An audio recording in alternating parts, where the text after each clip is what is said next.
આ તરફ ભરૂચ મનરેગા કૌભાંડ મામલે રાજકીય ગરમાવો જોવા મળી રહ્યો છે। મનરેગા કૌભાંડ મુદ્દે સાંસદ મનસુખ વસાવાનો ધડાકો જોવા મળ્યો છે। મનરેગા કૌભાંડમાં સાંસદ મનસુખ વસાવાએ આક્ષેપ કર્યા છે। મનસુખ વસાવાએ આક્ષેપ કરતા કહ્યું કે શાહુકાર બનનાર નેતાઓએ પણ રૂપિયા લીધા છે। ગાંધીનગરવાળા દૂધે ધોયેલા નથી તેવું મનસુખ વસાવાએ કહ્યું છે। ભાજપ કોંગ્રેસ બધાને હપ્તા મળ્યા છે અને સ્વર્ણિમ નામની એજન્સીના કામની પણ તપાસ થવી જોઈએ। એજન્સીએ દરેક પક્ષના નેતાઓને રૂપિયા આપ્યા હતા।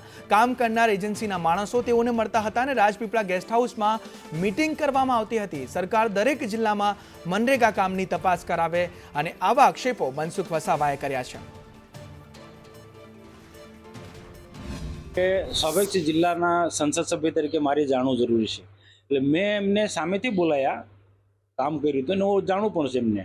મેં બોલાયા અને 1 મહિના પહેલા ને એમને પૂછ્યું, ભાઈ સાચી વાત તમે કહો, જે છે તે તમે કહો કે આ કઈ રીતના શું છે। મને બહુ સ્પષ્ટ કહ્યું કે એમણે આ બધું સેટિંગ ગાંધીનગર લેવલથી હોય છે।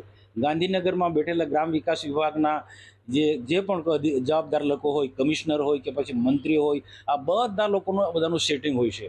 એજન્સીને કામ મળે ત્યાં સુધી સેટિંગ હોય છે અને ત્યાર પછી જિલ્લા વિકાસ અધિકારી હશે કે પછી ડીઆરડી નિયામક છે કે તાલુકાના અધિકારીઓ આમાં બધા ઇન્વોલ્વ હોય અને પદાધિકારીઓ પણ જે ચૂંટાયેલા પ્રતિનિધિઓ હોય, એમાં ધારાસભ્ય હોય કે જે પણ હોય, પાર્ટીના ઘણા બધા દરેક પાર્ટીના લોકોને બધા લોકોને આણે ફંડ આપ્યું, મને કીધું, મને યાદી બતાવી। એટલે ભરૂચ ને નર્મદાની પાછળ શા માટે તપાસ થવી?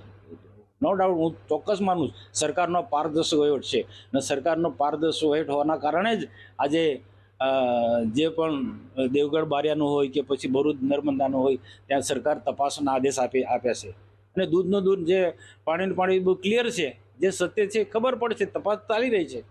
આમ આદમી પાર્ટી તો ખાલી એમ શું કે ચાલુ ગાડીમાં બેસી જવાવાળી આમ આદમી પાર્ટી છે।